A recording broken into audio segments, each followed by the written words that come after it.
Grief Talk with Vonne, the clips. Anything that is real or feels like a crisis requires us to think and act fast, to hold at bay whatever is threatening to pull us down. We're in survival mode.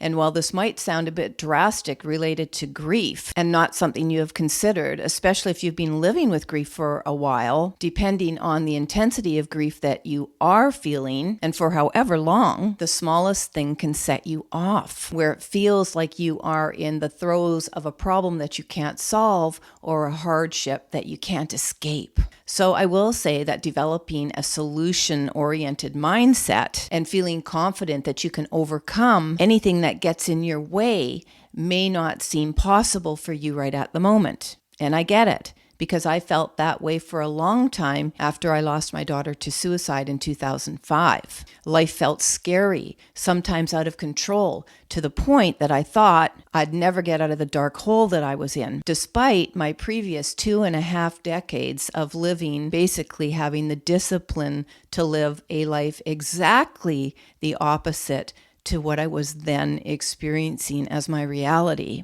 And to be clear, in looking back, nothing was ever as bad as I thought that it was, but in my traumatized state, I couldn't see that back then, until I could.